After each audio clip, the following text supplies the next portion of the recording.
Something ain't right around here. And what it is ain't so clear. Well, I got 2 county marshals at the door. And I don't want to stay here anymore. No, I don't. I got things that I've left undone. And I got 3 chords and a suitcase. And a story to tell. Yeah, I do.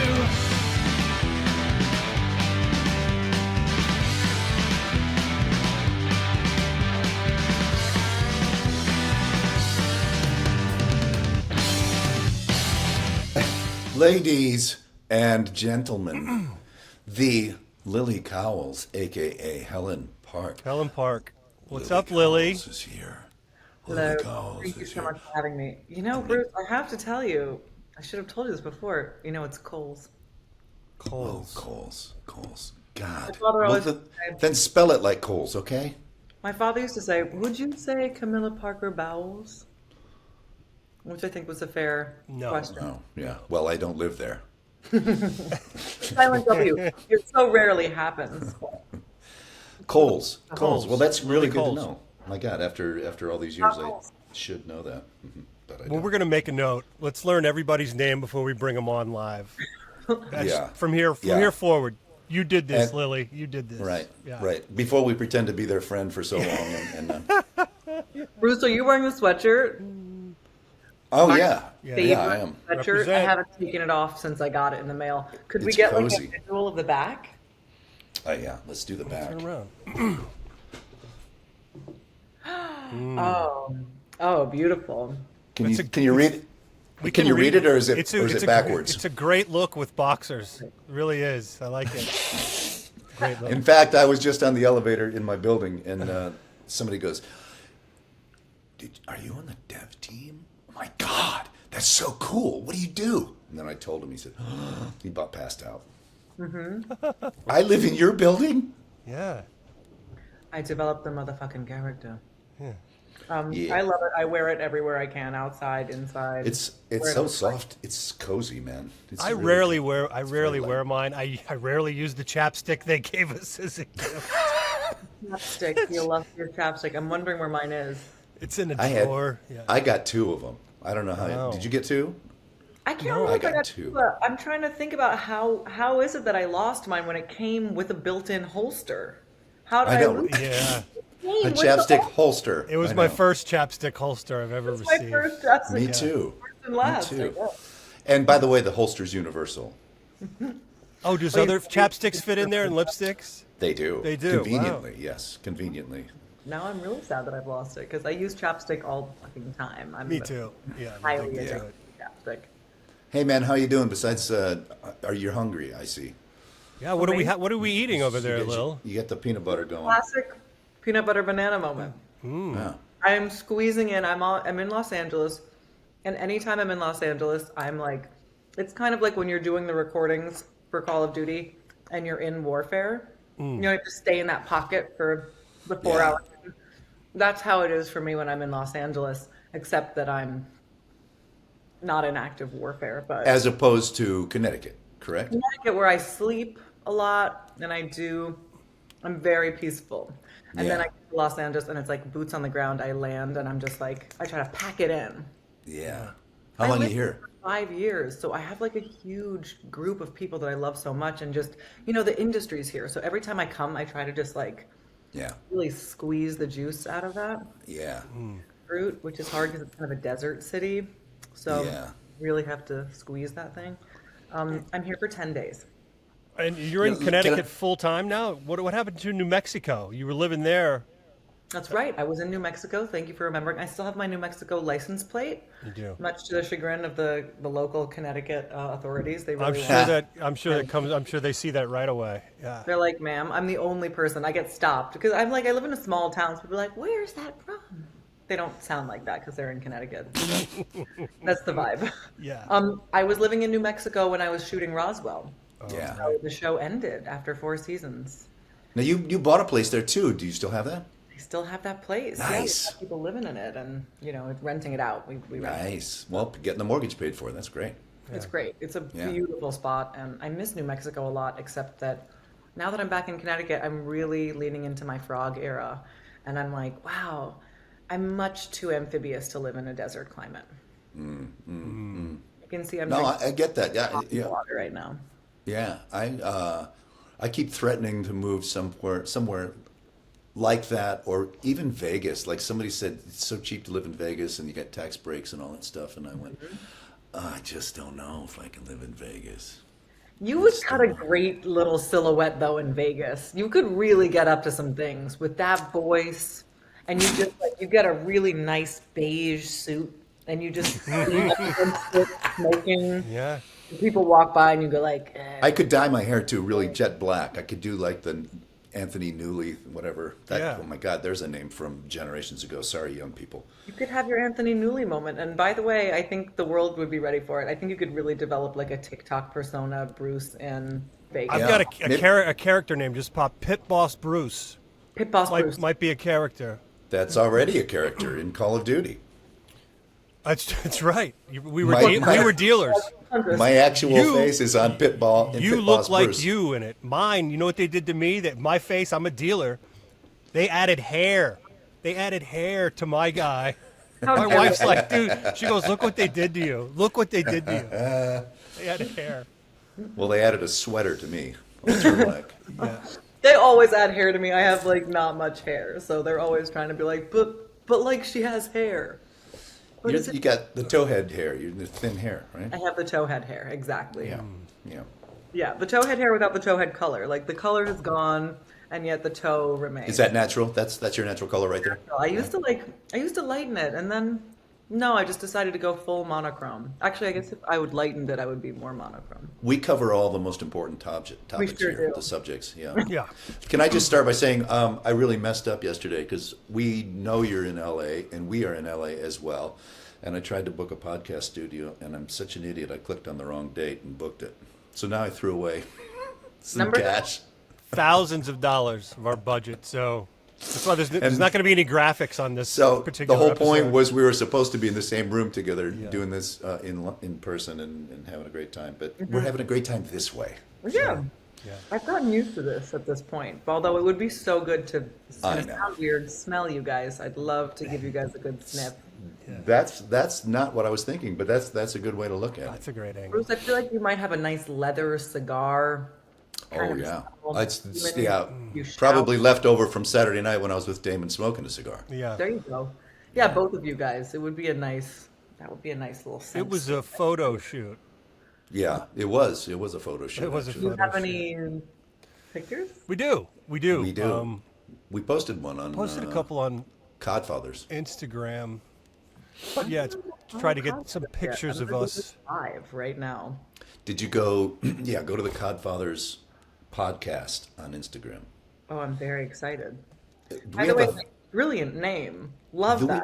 do we have a the in the front of that, Damon? Is it podcast? Is it the Codfathers? I don't even know. The Codfather, yeah, THE. The, yeah. Codfathers podcast. And that came to the mind of Karen David. She's the one that coined that for us. Yeah. Wow. I mean, it's brilliant. I can't believe that no one has gotten to that faster yet. But thank God, because now the proper Codfathers have it. Yeah. There you As I go. was typing it in, I saw that there is a Codfathers fish and chips shop. So perhaps there's Oh, potential there. we'll see them. We'll see them in court later. I'm sure. Either that, or they're going to supply all of our catering. Right. Or we'll be eating fish and chips every episode. Yeah. Yeah. It'll be like hot spicy wings or whatever, hot wings. Yeah. Hot cod. Hot cod. Hot coddy. So have you guys where are you in the podcast process? Tell me about it. What was the inspiration? I'm so thrilled that I can be part of it. I want to know everything while I eat my peanut butter. We were in England. We were in London doing the promo thing that you didn't get to do, or maybe you were asked. Were you asked and you couldn't go? What? No, I was happened? not asked. I was Fuck. NFI, which is Okay. just a real oversight on their part because I'm a fucking great time. Yeah. I know, truly. Yeah. You would have been fantastic on this trip. And then we all would have learned how to pronounce your name properly while we were there. But we were walking around the streets. We had a dinner, and it was Damon and I and Karen, and we were just kind of bopping down the street together in October. so it was nice and chilly. And walk around the West End, and we started talking about things, and it just popped into Karen's head. Codfathers. You guys, you should do a podcast. Yeah, we were both wearing fedoras, and Yeah. that came in. The Godfather popped in her head. She goes, "Call it the Codfather." She put this together in about 30 seconds. And 30 seconds. We were like, "What?" Right. You want? And then she turned around and said, "By the way, this should have been done yesterday. Why aren't you doing it right now?" Yeah. So she's been the one that's kicking our ass to get this done. Our I love executive that. producer, so to speak. Yeah. I would love that. I hope she got the rights to that name. She better be charging your asses. She's got points on the back end. She's like, Codfather, copyright. Yeah. Yeah. Yeah. So that was that. Helen Park. When did we all meet in 2019, 2020 for the Safe House scene with Dee Dee, which is Damon Dayu, Chris Payne. Who else was in that? OG crew. Yeah, it was Reggie. Reggie. So there's Sims, Lazar, Park, Adler, Woods. Oh, and probably Hudson too. And Piot. That's right, Piot. Piot, the man of many voices. Yeah. He's a stunning man. He's so incredible. I love him. Yeah. Yeah, Yeah. it was in 2019 because that was like right before the world shut down. And it was Yeah. a very exciting moment in all of Yeah. our lives. And I feel like we had just got a rhythm going. We had just got going. And yeah. they had to pull the plug, right? Yeah. So we're all doing it from home. Is that when? So I think I've heard you tell this before. You were in New Mexico, just like we were all in our own home studios. You were in a closet with a blanket over your head, sweating profusely. Is that true? True story? Always sweating profusely. True story. Except I was in Connecticut. I was on hiatus when all of that went down, and I once COVID happened, I was like, where do I go to ride this out? And I was like, I guess that old house in Connecticut that like no one's been living in. I grew up in it, but it's kind of like a haunted, spooky old house. And Perfect. yeah, I was kind of like, well, that's where you go for the end of the world. Like you go into the middle of nowhere and you start growing your own food and Yeah. you record video games from your closet, sweating. It all made real sense. It reminds me of like a quiet place. Exactly. Except it was a very, very loud place. It was very loud. Yeah. I was screaming out of that closet. It was great. And honestly, I think it kind of exorcised a lot of the demons in that house. I think they just wanted a voice, and I kind of provided a body and then a lot of screaming. So you heard a lot of screeches as they left through the Through old my timbers. voice. Yeah. I think it was really that like death sequence. I know you guys, I'm sure, had that. Like it was like the final thing that we did in recording is just like, and now you die. And now you're on fire And now you're on fire for 2 seconds, and now you're on fire for 10. for 10 seconds. Right. And now you're falling from 5 stories, and now you're falling from the top of the Empire State Building. So Right. just as long as you can scream. Yeah. Right. And that's And then you blow out your vocal cords, and that's why they do it at the very yeah, end. and they're like, Yeah. and it's been great working with you. Thank you so much. And yeah, that's what it was. Yeah. That's cathartic, though. It's a good cleanser. Cathartic. Oh, yeah, it is. Amazing. My favorite every time. Did you guys have a favorite way to die? I got shot. Well, in a different game, I got shot with an arrow that was on fire. Fiery arrow, hit in the back. So you feel the, and then you light on fire, and then you fall 5 stories. That was in Assassin's Creed years Damn, ago. that is a multifaceted death. Was, and it blew my voice out for 3 days. 'Cause I used to Wow. scream. My favorite was in Gears of War. They have this weapon called a Lancer. And in a Lancer is a massive gun that you carry from your hip, like a bazooka kind of thing. Love But at that. the end of it, it's got a chainsaw. Wow. It's a working chainsaw, so you can just and the idea is you go up to somebody on the battlefield, either ram them straight through and then right up the middle, or just right down from the top, just Like a cut right modern down through the Vietnam middle of you. style. So dying that way is pretty fun. It really depends what hits you first. I love that it's a functional chainsaw, Yeah, not just an aesthetic. because the chainsaw comes in like it's like when it hits a log, it's like it hits all the bones. I love that. A horribly fun way to die. Yeah, exactly. Anytime you get a little juice in it, that's Yeah, like the throat gurgles. Yeah, getting your throat cut is a good one. Yeah, great. yeah. Yeah, Yeah. because it tends to make people close to throwing up in the booth when they're recording you, Yeah.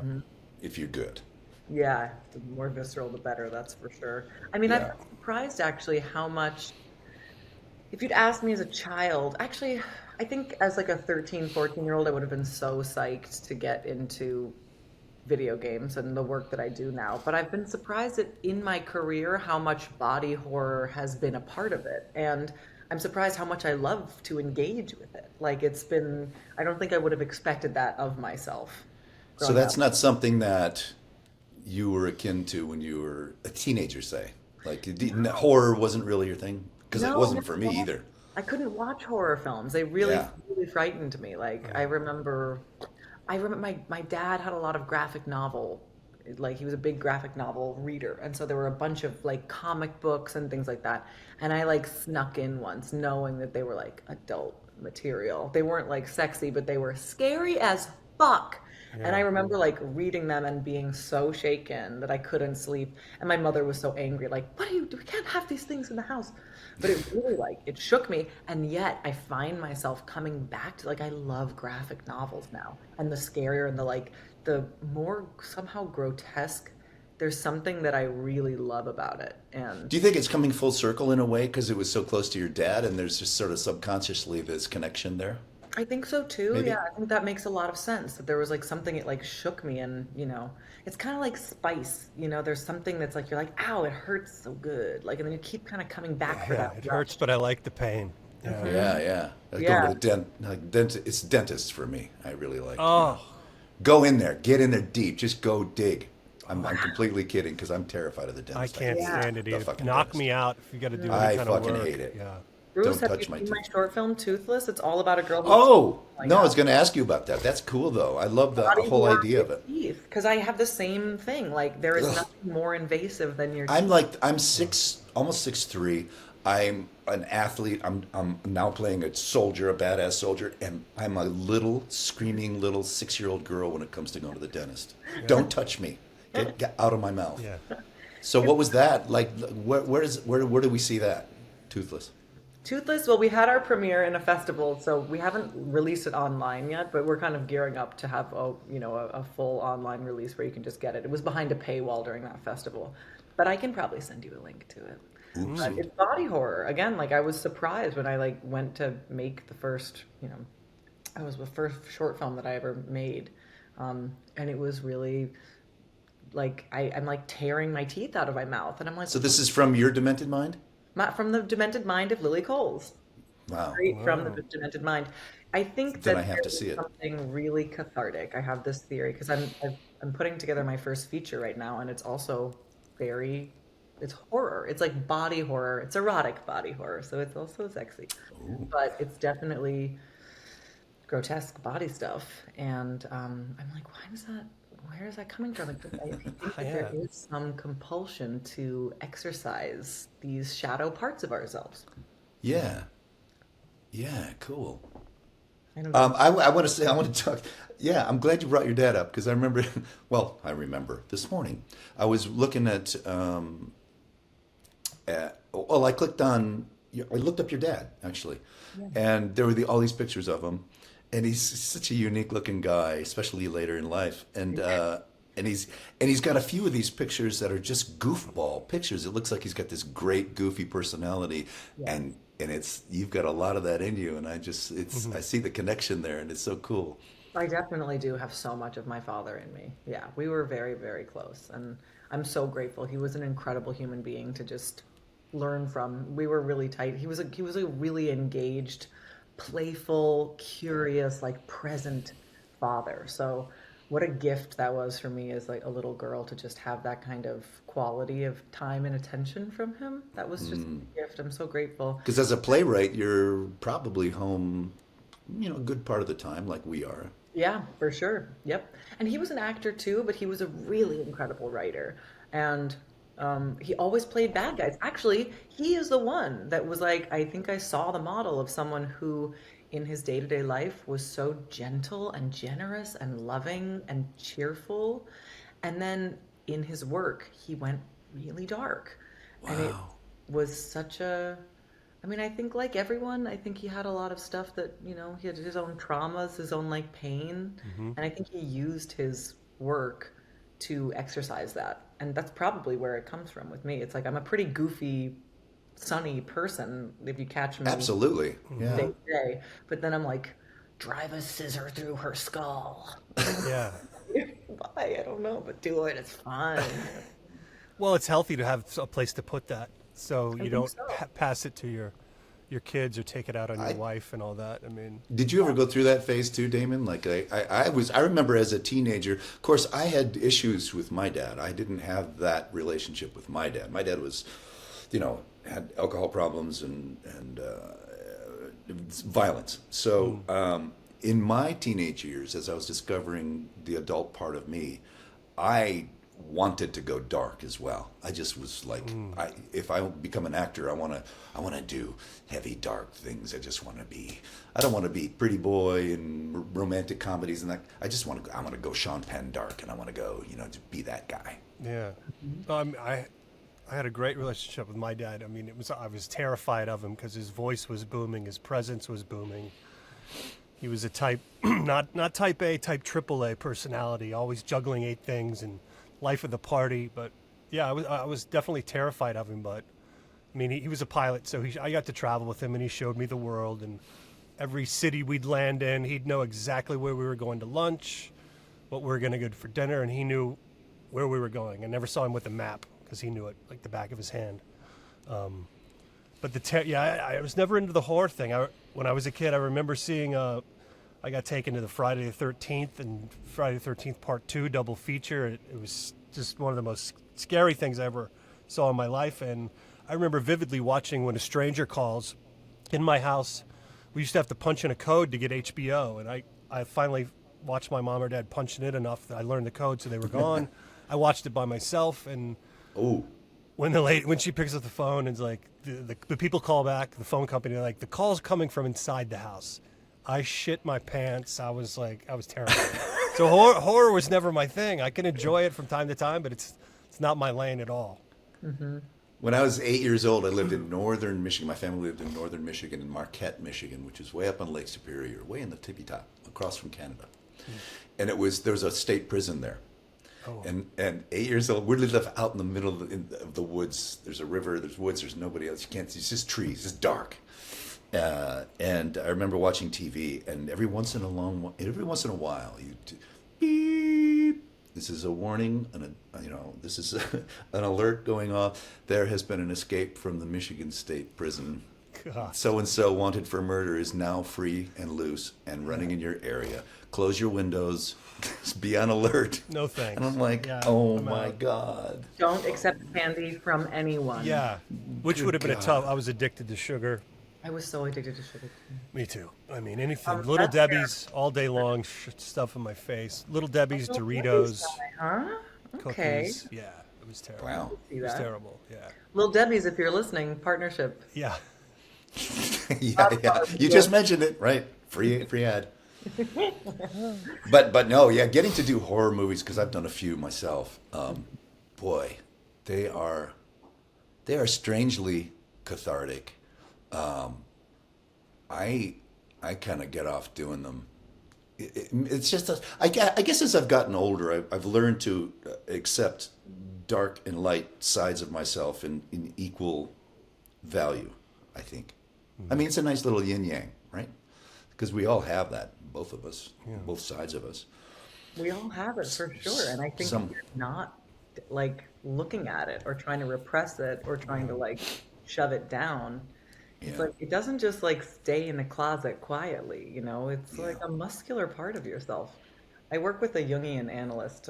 They like operate under Carl Jung, who was a kind of philosopher and spiritual guy. What kind of analyst? I'm sorry, I didn't hear. What kind of? Jungian. As in Carl Jung. As in Carl Jung. And Okay. so much of it is about shadow integration and just taking those parts of yourself that you're like, I hate this part of myself. I do not want the world to know that this exists inside of myself. I feel like I need to squash this down and like hide it away. And it's always like, well, like, where do you think that's going to go? It's energy. It's like matter. Yeah. It's a part of yourself. Yeah. And, You have to become, almost become friends with it. You know, you have to be acquainted with it. And I think doing horror movies for me was doing that. It's like, okay, now I get to really fully go here and express it and be someone. Like I did one where my character kidnapped women. It was called Raze, R-A-Z-E, like burned down the place. I played this prison guard with a military haircut, and I would kidnap young women and make them fight to the death. And if they refused to fight or if they lost their fight, I would kill one of their family members. It was fun. It's fun times. So I got to really develop this guy with immense, intense family problems and issues. That's how I went into it, and just got to play with this darkness and this sadistic darkness. Like really let that out. And I remember going on set. I would arrive at set. I would be Bruce, the fun guy, and these grips and stuff. Crew people would tell me about this. This one guy came up to me and said, "I can't believe the difference between when you come to set, and then you go into your trailer, and you come out an hour later dressed as the character, and you're a completely fucking different guy. It's the weirdest fucking thing I've ever seen in my life." But I went deep with that guy. It was so much fun to really express that. Yeah. We're lucky as artists to have a space where we can engage with that in a safe, playful manner. Like, you could engage with a part of yourself that's like, you're not supposed to put, like, don't do that. Don't, like, the whole world's like, no, that's a very bad thing. But, like, you got to every day go on set and, like, engage with, like, what is this? And you can't be afraid of it. You really have to give yourself permission to go there, I think. Yeah. But you know, I suppose it could go too far if you're not balanced. Like I've had years of therapy myself, and so I feel like that's there. But I suppose if you're broken, it could go too far. I mean, you think about people like Heath Ledger playing Joker and how taxing and difficult that was on him. I Philip Seymour Hoffman, yeah. Creating that separation is a really interesting practice, and probably such a like healthy practice as an actor to learn how to like delineate when this is me and now this is outside of me, and there's because the blurring of the lines gets tricky, I guess. Well, yeah, people who work method, you know, take it home. They're, you know, don't call me by my real name on set, and I'm this guy. This is who I am, and they take it home. Like that's really taking your work home with you, and that could definitely, like you said, it could be very, very dangerous and very bad for everyone involved. Mm-hmm. I guess I kind of see the point in that, it's for the work's sake, but it makes everybody so uncomfortable that I don't think it's worth the value you get from it, staying in character like that and forcing everybody to bend to that rule. The value you get from it, I don't think is really worth all that uncomfortableness that's on set, personally speaking. Right. Yeah, that's interesting. I feel like some people maybe it is worth it, and then other people you're like, come on, man, just don't. You're not getting to Daniel Day-Lewis, dude. You're not getting there. Yeah. Let me call you Johnny. Yeah, that's true. I've never worked with Daniel Day-Lewis, so I don't see firsthand the value of it, but I'm sure it's there. I wonder. I wonder if I couldn't go method. It would be too much. And then I remember visiting. I went to see them shoot Confessions of a Dangerous Mind with Sam Rockwell. And I remember sitting there. I was just a guest on the scene. My buddy George directed. And so we're sitting there before shooting on this big soundstage doing the Gong Show. And Sammy Rockwell is just joking away and having fun with us. And then he'd get right up on stage. They say, all right, we're ready to roll. Sammy, we need you on stage. He'd get right up on stage. And there he was Chuck Barris instantly. He didn't need 1 second to prepare for that. He just got right up on stage and was in it. I love that. That's some quantum shit. I love that. That's just like you go from here to there. And I love Rockwell. Love it. He is amazing. Lily, you have a tattoo that I absolutely love. I ride motorcycles. Hey! And that is a 1959 BMW? Do you know the year? It is just about that. It's supposed to be a R69S. Okay. So Wow. I do hear I can have like a little echo on the back of me, huh? Am I like shouting too loud? I think it's just your room. I think it's just the reverb. Yeah. That's great. And you can see, Love actually, that. I got cut recently, not so recently, but within the last year, and it like a little Well, the tire's now been compromised. I see it. I see You have a it. flat I tire. can see it. Yeah. But this was my pop. I can We fix got that. I can fix tattooed that. together. Can you do it? Yeah, are I you? can Are you? fix You that. do a little. I don't do tattoos. No, I don't. But I just like to say. Wait, what'd you just say about the last part of that? It was something you shared with? Yeah, this was how my father signed his name. He would sign his name and then he would do the moto doodle at the end. This is called the moto doodle. That's so cool. I And want a we got moto this doodle. together on I want his one of those. 69th birthday. So cool. I can give you the prototype if you want to spread that doodle. That was his like that's what he did with most of his signatures, or all of his Every signatures. time he signed his name. I mean, like you're getting coffee and they're like, "Can you sign for the?" And he's like, "We get." That's awesome. Happy, come on. Did he take you on the motorcycle? Did you go for motorcycle rides? Yes. You did. So young, in fact, that I remember having to sit between him and the gas tank. So he would position, like hold on to the gas tank. Yeah. I remember being young enough that I was so terrified because it was like very fast and loud, and I was a small child. And you're just like out there in the middle of the open. And I remember being very frightened and wanting to pray. And I grew up Catholic, like I grew up praying a lot. But so this says like how young I was that I couldn't think of a prayer. I didn't know, and so I started singing Silent Night to myself. A silent night. Oh. Was it out loud? Oh, I think so. Any good prayer has to be out loud, I think. Yeah. Wow. I was just in Wyoming for Christmas with my wife, and we went out with my stepbrother and his girlfriend, and he has two professional snowmobiles. So we drove an hour out of Jackson to this place. I can't remember the name now, but we took an hour snowmobile ride into these hot springs. And on these, the passenger sits in front. So my wife is sitting in front on the gas tank with this little thing to hold on to. Beautiful drive in, blah, blah. And we get to park at this hot springs, and so I got to make this turn. So when I turn like this, my wife leans against and then grabs the handlebar, but that's where the throttle is. So she full throttled it. I had the left handbrake squeezed as tight as I could, and we're still going and going. I'm like, what the fuck is going on? And we lurch, hit two snowmobiles, fall over like this. She sprained her wrist. She wore a brace for about 3 weeks. It was black and blue. But yeah, she was up front, and the whole way home, she's like, as soon as we see the fucking parking lot, I'm walking. As soon as I see the first car, I'm walking. Yeah. I mean, Anyway. they're incredible machines. They are, but you have to respect. You got to respect it because they're powerful. Gotta respect it. Yeah. Very powerful. Yeah. My cousins used to race snow machines. When I was a teenager, both my female cousin and my male cousin were in their teens, and they would race these sleds at 90 miles an hour on an ice track. What could go wrong? All over Michigan. Oh, I witnessed a wrong? death. I'm I witnessed a death. There was one on the back. I remember the back side of it. This guy was hauling ass and got cut off by another machine, went right up over the bank and hit a tree. Oh, Gone. yeah. At 90. They're dangerous. Now they have competitions like in X Games. They're doing backflips on snowmobiles. 2,500-pound machines. They're flying 80, 90 feet in the air, doing flips. It's nuts. It's really nuts. I have been, because I've been living in the country, there's a lake right near me. And so I've been able to do some ice skating recently, great. which feels like a real throwback. I don't know when the last time you guys ice skated or if you're ice skating. have. both. Grew up ice skating on a lake as well.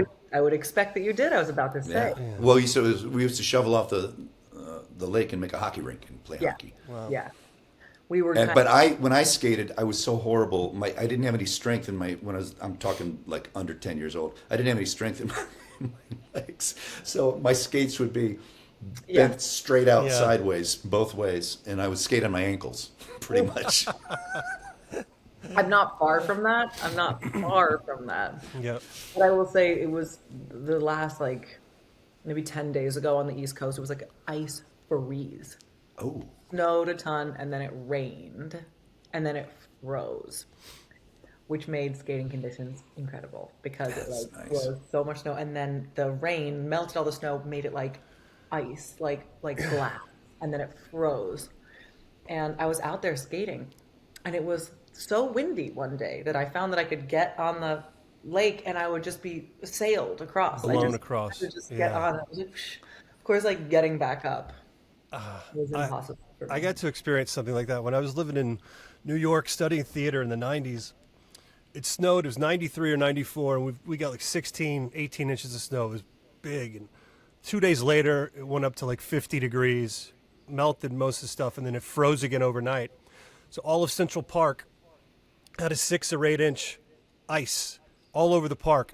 So I put on my skates, got my hockey stick, and I rode all over the park, Central Park. It was an ice skate the whole place. It was Wow. one of the best days of my life. Wow. And I remember it like it was yesterday. It was so it was cool. incredible. It's one of those rare Very rare. New I've never York, seen New York it. City moments. Yeah, yeah. Kids are out there, sledding and I mean, with their parents. Yeah. I love it when it snows like 6, 8 inches in New York, and it's like a movie. It's like a storybook movie. First of all, the streets go really quiet because there's so much snow. It's eerie. Yeah. It's all like being in a sound booth. It's incredible. But then, like in a couple hours, it's black. Turns red. Oh, yeah, yeah. the Then- then- laughs are all. But when it first comes down, it's just the most romantic thing. Wow. Yeah, it is. And everybody, New York does have romance. everybody, the next 2 days, every curb you step off of in New York, people are going ankle deep. Yeah. And it reminds me of the Groundhog Slushies. Day. It's a watch that first Yeah. step. It's a doozy. It's a doozy.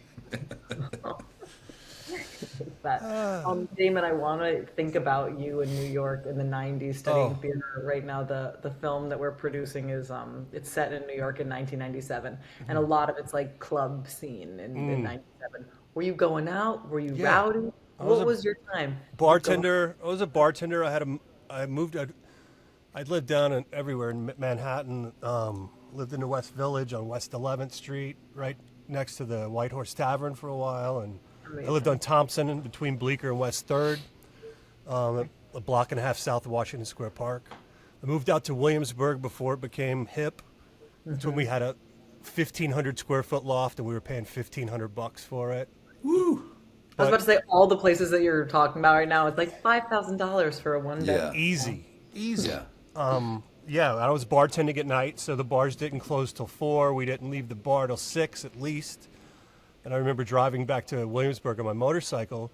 It'd be 6:30 in the morning, the sun coming up, and it's a metal bridge, and of course it's damp, but I'd be doing like 90 miles an hour with my girlfriend on the back who weighed 100 You're a pounds. badass. I thought I was. It wasn't a badass. Half my brain, actually 90% of my brain was asleep from, drinking and extracurricular activities. That's But even better on a motorcycle. I survived. I know. When it's slippery. Yeah.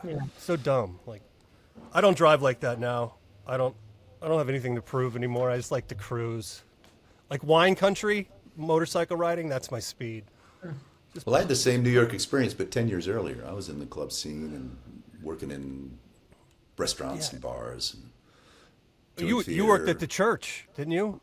Limelight. Yeah. Limelight. Yeah, I was the head doorman at Limelight. That was No way! crazy I club. love it. Oh my God! Please, do you have a story? Oh, Can- he's got a Oh, lot. I've got so Yeah. many stories.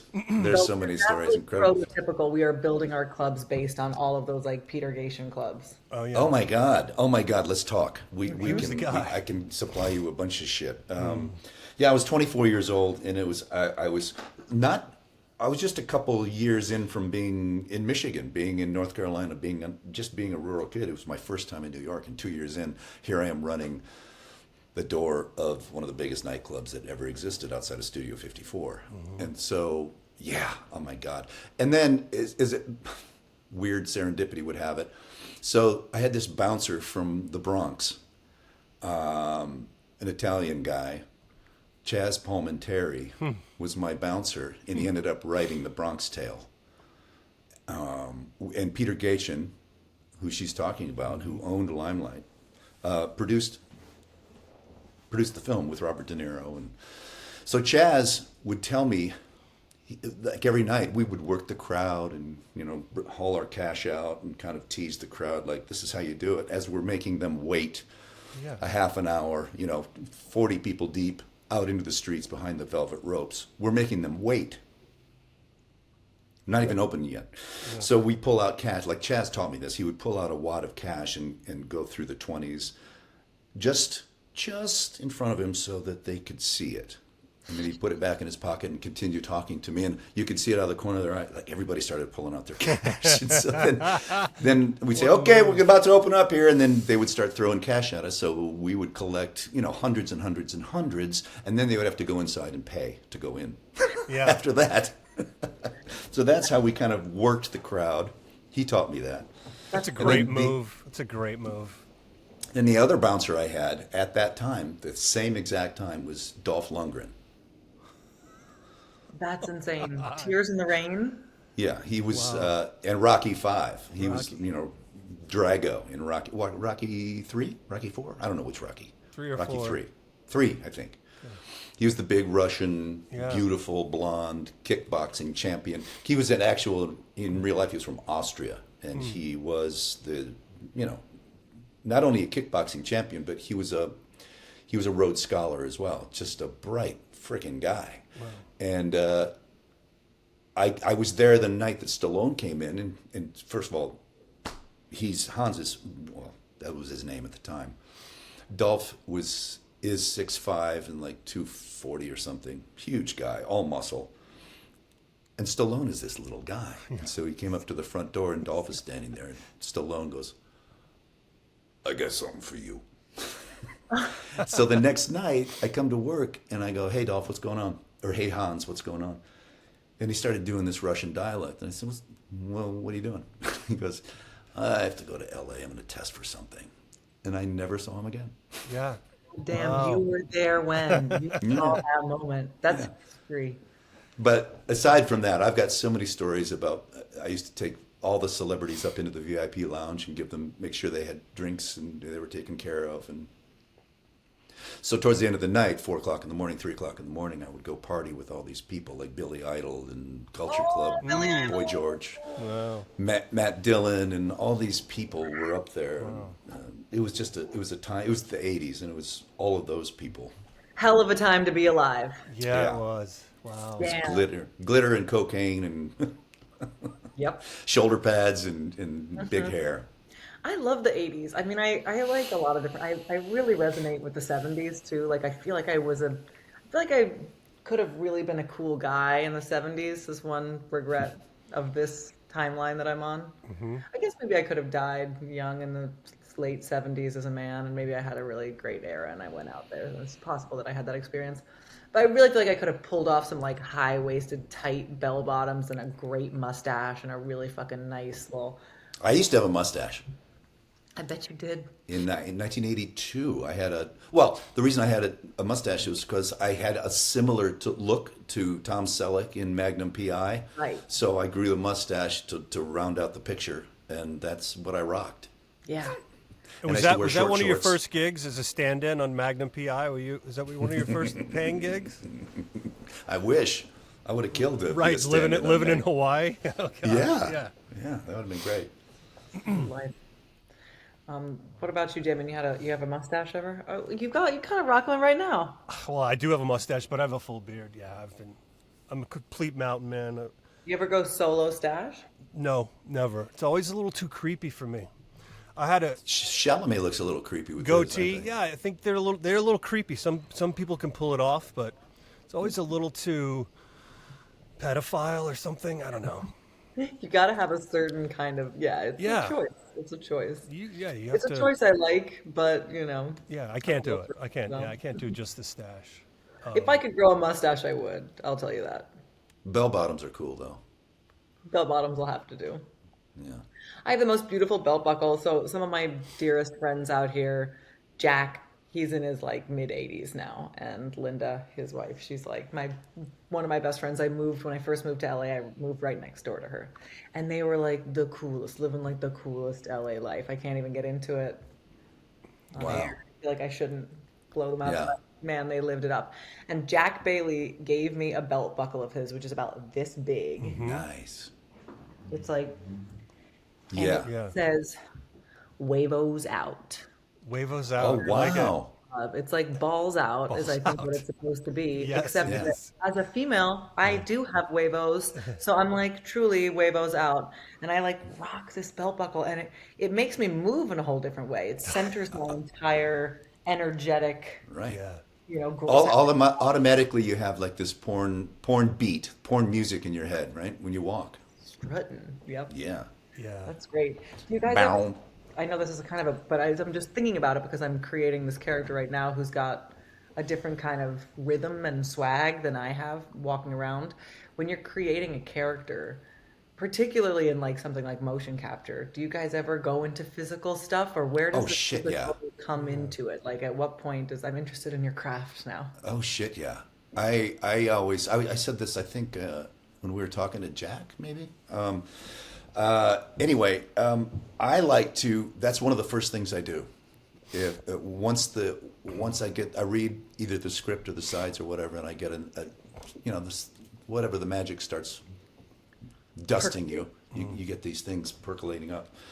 I immediately start walking around, and I find the physicality. I try to, and then I was saying this once I read the script 5, 6, 7 times, whatever it takes to really get it infused, and then it sort of gels with the idea that I have in my intuitive mind. I'll take it out to Trader Joe's. I'll take it out to Home Depot, and I'll just be the guy. I'll walk that way. I'll get out of the car and walk.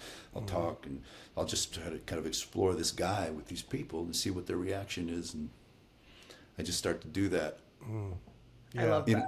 Clothes do so much. I mean, I'm definitely a clothes whore. I have a collection of leather jackets and boots, belt buckles, old jeans, vintage T-shirts. My wife's done. She's like, this is too many. But music is usually I try to find the music that the character's listening to, because music is kind of, well, I mean, It's who you are. it's a soundtrack to all of our lives. But for me, when I heard this song, I can tell you I was on 49th Street and 8th Avenue. I was in Malibu. I just got out of the surf, and all of a sudden this Pink Floyd song comes on. Taking away the moments that make up the dull day. I can hear that song and see the car I was driving in. But music, yeah, and then that leads to clothes, and then that leads to the walk or the swagger or whatever. That's how it usually. How about you, Lil? Yeah, tell us, how does Lily do it? I feel like it can be different every time. I remember once when I first got to LA, I was auditioning for a role in The Unbreakable Kimmy Schmidt, and the character had been kept in an underground bunker for like 10 years, and when she'd gone in, she had braces on. And so when she came out, she had these like rusty braces on her teeth, and that was like such a gem. Yeah. Everything So like cool. like being someone who had like, I was like, I remember having braces, and that was just one of those. Like I sometimes don't know where the entry point will be, and it can be a lot of different places for a character. Yep. But like that one was just like, oh, that was a quantum again. It was like as soon as I was like, rusty braces, say no more. Like that just tells me the whole. Yeah. I didn't have to do anything more than just like know what it felt like under my lip to have like these like rusty braces and who that character became. But sometimes, it's interesting. I mean, I think about this with auditions, because in an audition space, you have to like come up with it pretty fast. And so you're making these choices where like maybe you don't get the whole script, or maybe you just have 3 days to like make a decision. And it's like, how do I find something that resonates? Like, where does that come from? And sometimes it happens immediately. And other times, like, I'll walk away being like, I don't know if I found it. I just don't know if that found a space in my body, really. And I'll do my version of it, but I'll kind of walk away being like, yeah, I don't think that was for me, because I just couldn't, something didn't like. There was no anchor, right? You couldn't find that like one that, thing. yeah. I think I started working with a movement director who happens to be a great friend of mine. And we met when I was training martial arts. And I think I've probably told this story before as it relates to Call of Duty, but she and I started working together right before I got the audition for Call of Duty. And she was like, she's from Mexico, and she was like, mi amor, ¿a dónde está su espalda? Like, where's your back in space? And I was like, oh, I don't know. I'm not in touch with my spine in space. That's absurd. We started working together, and like, maybe a week later, I got the audition for Call of Duty, and she's like, "Okay, we got to make you into a soldier because you don't walk around the world like a soldier." Yeah. And I was like, "Sure enough, that's true." And like the physicality, it was so much my back. It was like once I turned on my back, and that shifted everything. And actually, since then, my whole approach to character work has become so physical because it's just so effective for me finding the body. The body is really where so much of actually my emotion comes from. It doesn't come from my brain. You're really sad because your dad is mean. He's mean. You're sad about it. Like, it comes from my guts or like my throat closing. Yeah. You know, like all of these emotions are so physical. The stomach, the heart, yeah. Yeah. Yeah, it's stored emotions. That's what we have. And I remember when I was heavy into my training in New York, part of the training he had us do was go to a movement coach. Lloyd Williamson was one, and so we did this. I had to, first time I was in leotards, so we did. That was kind of unnerving, but we learned just really how to pay attention to every single part of my body, our body. Yeah. And feel those emotions going from place to place to place to place. And then it can spark and it can draw up other things, and suddenly you're crying, you don't know why. You just released something somewhere. Yeah. It's the most amazing thing. I didn't do it for that long, but Yeah. I touched on it there. But I agree with you. I think physicality is a huge deal.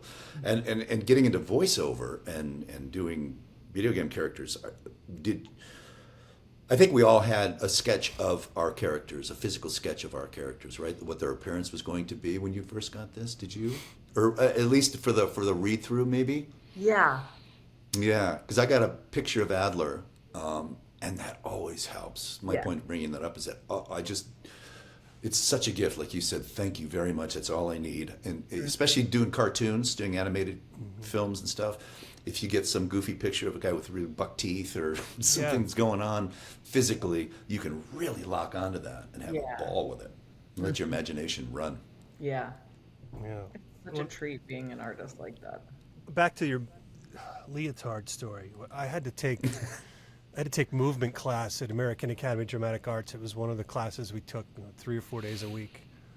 And I was told to go out and buy tights and a dance belt. And I knew what tights were. I didn't know what a dance belt was. I get this thing and it looks like a cup holder that you wear when you play baseball or something. So Yeah. I remember I went to the changing room and I walked in and dropped the whole class, and the teacher, everybody's pissing. I'm like, what's going on? Well, I had my dance belt on outside of my gray tights. It was a white dance belt. So I had them backwards. Very Fonda. I like that. What? Of course, some of the people I knew thought I did it on purpose, but the Your real cup deal, is I showing. had no fucking idea. Yeah. It's called Style, baby. Look it Yeah. up. Like, Yeah. you guys aren't doing this Yeah. yet. You wait a month. Everybody in New York's going to be doing this. You're welcome. Yeah. Yeah. I love that. Well, I was just developing a little theory last night. I was just noodling on something. I was hanging out with Linda, so, I was a couple puffs in probably, and I was just really thinking about the constraints, how constraints are so important for artists because it forces you to make a choice. And that in the making of a choice is where you get to show your style. And if you don't, constraints are they're so vital, particularly financial constraints sometimes for a project. When you have to be making these decisions, I'm making a low budget film right now, so it's top of mind. But I'm thinking all of the different decisions that you have to make to accommodate the constraints that you're working with. That's where you get to really show what your style is. And that's why I love, when you get to see what people come up with, like the choice to put a dance belt on On the outside. It's a strong That's choice. Very strong choice. Yeah. You get to show who you are, it's in those choices. And so I think But that's a defining character choice right there. All you have to do is look at that guy and you know who he is. Yeah. He has no idea what's going on. Yeah. Right. We could take advantage of him. Or Yeah. or he knows he doesn't give a fuck about anybody. Look at the balls on this dude. Yeah. Yeah. It can go a couple different ways. Yeah. That's great, Lily. That's great. I love that. And it's true. But you also have to have, again, permission to do that. You have to have the right people to work with to go, to be open to listening to and seeing all your choices and ideas and running with it and saying, yes, let's go even further, baby. I like that. I like that choice. Let's push it even. Where does that go? Yeah, I love it. It is true that often as actors we have to work within the confines of who we're working with and how willing they are to let us go freaky or not. Because sometimes you get in the room and people are like, I'm going to stop you right there. Great idea. Great idea. We love what you've done, but we got to dial it back a little bit. And you think big budgets help, but big budgets can be a big constraint on it in its own, because that brings in fear of losing all this money on the back end. If if our choices are too daring, it might risk whatever box office, and then somebody goes, okay, let's pull back. Why?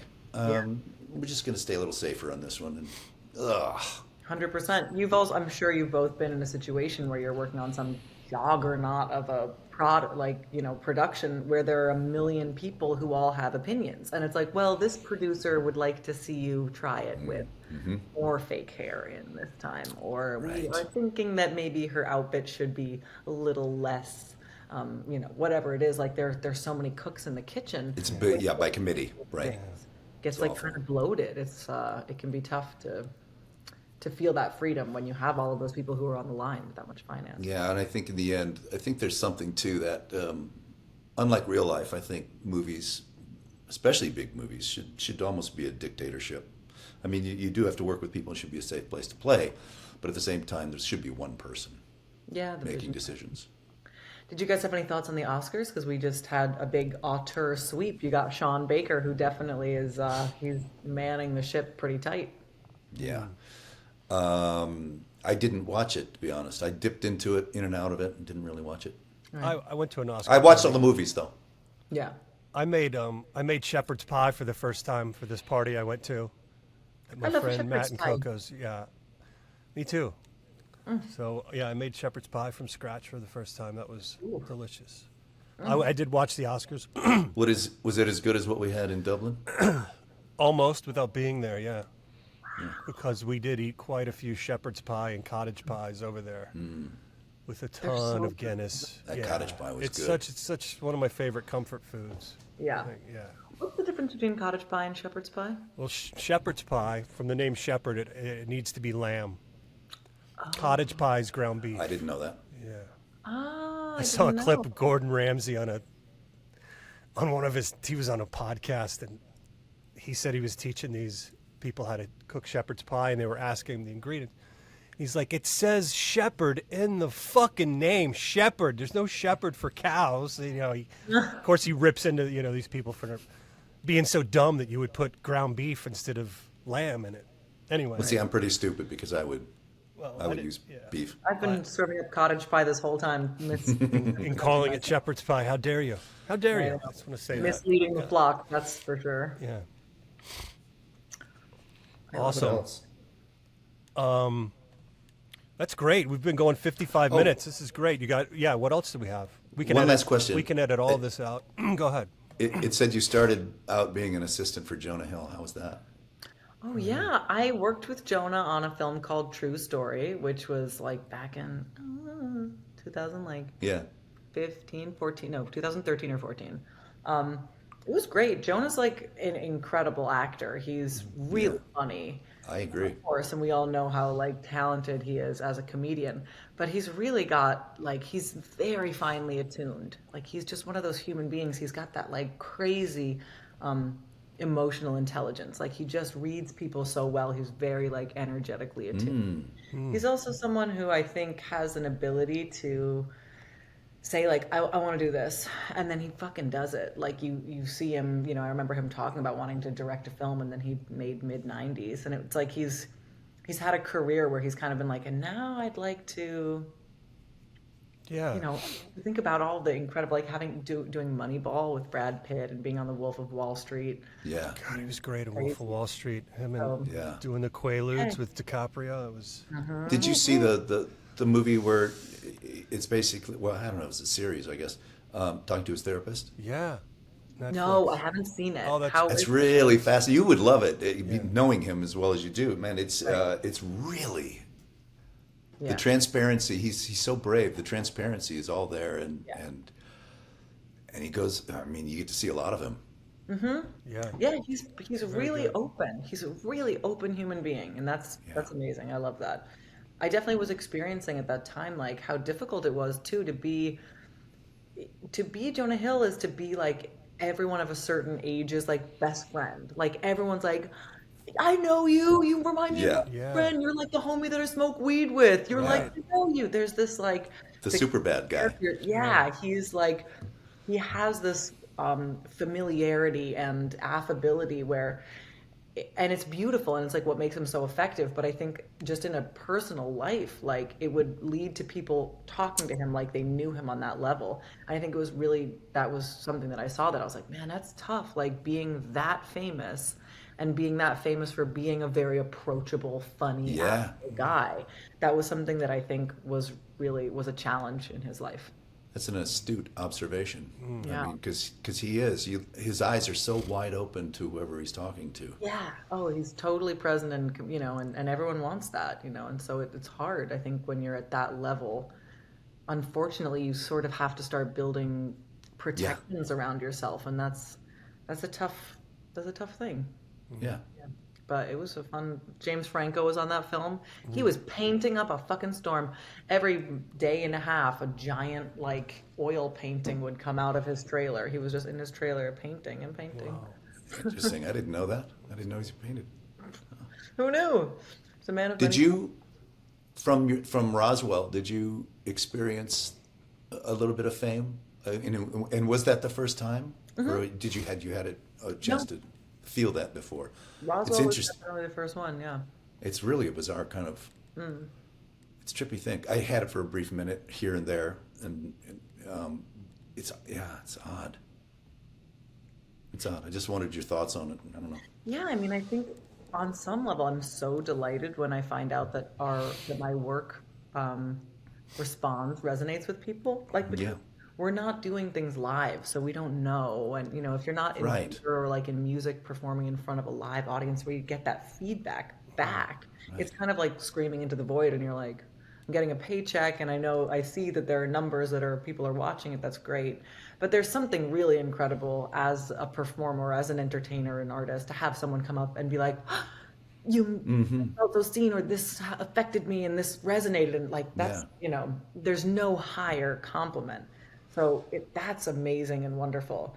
And then there are definitely moments when I'm like having a bad day, or I'm like in a ugly frame of mind or whatever it is, where I'm just like, and someone's like wants to talk to me, and I'm like, I want to be able to, I want to honor this with my energy and showing up for you in the way that it deserves. That you need me to. But I'm just a human being in this moment, and I feel like cranky, and I'm kind of like it's interesting, Both of those things have happened to me. Oh my God. Yeah. Oh my God. I remember this one time I was in the post office. I was here in Los Angeles. I was trying to get to the post office, and it was one that was super, super busy in a tiny, tiny little parking lot. And I was waiting. A few cars were waiting for someone to leave so that we could park. And finally the car in front of me pulled out, so I had a space to park, and somebody zoomed in and cut me off and pulled into the parking space there. And I got out of my car, and I just started screaming at this poor woman. I just like, I've been waiting here for fucking. And then I turn around, and one of my co-actors from Legally Blonde was standing there staring at me in the most disapproving way. Yeah. And I just looked at her and went, You didn't. She was. but wasn't. I'm an ass. So I just realized right then, like, I can't do that. I just can't do that. I have to be very, very careful. It's hard because we're just human. And I'm not anybody. I mean, I'm just somebody that has a few people know me, fine. But I can't even imagine being Jonah Hill, being somebody like that who really has to control all of those urges. Yeah, because I think people, then Yeah, there's a very interesting phenomenon. Well, we're kind of like seeing it right now with like Chapel Roan kind of pushing back and being like, please, I'm just like a human being. Yeah. But it is I don't know, it's a really interesting kind of like relationship dynamic. But at the end of the day, I haven't ever been so famous that I'm really like, please just let me. Like, if someone recognizes me, I'm like, hot diggity dog. I'm like, did you see that? If I'm with someone, I'm like, that person I was like, I'm a kind of a big deal. You might not realize that sometimes people just recognize me. I was like, Yeah. I'm thrilled about it. I Oh, love I'm amazed if it ever happens to me anymore because it's been so long. But Do people recognize you for Call of Duty? no. Me neither. No one has. Well, you've got the likeness. I don't have the likeness. You kind of have the You likeness. do kind of have the likeness. You Bruce. can't tell me they didn't base it on you. They say they didn't, but It's a cross between know. you and Redford. It's Yeah, yeah. that's Yeah. yeah. what it looks like to me. Anyway. It's a you plus Brad Pitt kind of a vibe. Right. Good God. Mm-hmm. Okay. Well, let's. see me Should we wrap it up? Yeah. Yeah. Lily, this has been great. Thank you so much for doing It's always this. great to chat with you guys. I mean, I realize that we're doing a podcast, but I'm just chatting to you like you're my homies and Well, that's what it's all about for us. good because I am such a fan of both of yours and I love to chat anytime. I would love to come and ride motorcycles with you, Damon. Oh, well, Ooh. I can make that happen. I've got. I'll be enough next to helmets. you on a. The sidecar. I'll be on my Tour de France bike right next to you. I think it could be a fun little thing if we ever were to do one of the TikToks that Helen Park could be driving a motorcycle with Adler in a sidecar. Oh yeah. Yeah. Well, me and Karen David just shot that as Savati and Woods. It's Woods picking her up, Love that. taking her to. We shot that about. It's kind of for a promo for YouTube, for Instagram, for when we air her episode. But yes, Great. I'd be happy to. And we should all get together. We should try to get together with everybody, Reggie and Dee Dee and Chris, and When try are you- to how often do are you some here? drinks or something. Well, let's do this off the show. Let's say goodbye. Yeah. And Okay. and we love you and thank you for doing this. And I hope you find more bananas. My pleasure. Thank you so much. I've got like a whole bunch here. I'm thrilled. Abundance life. Good. I love it. All right. All right, darling. Take care. Take care. Bye. Bye.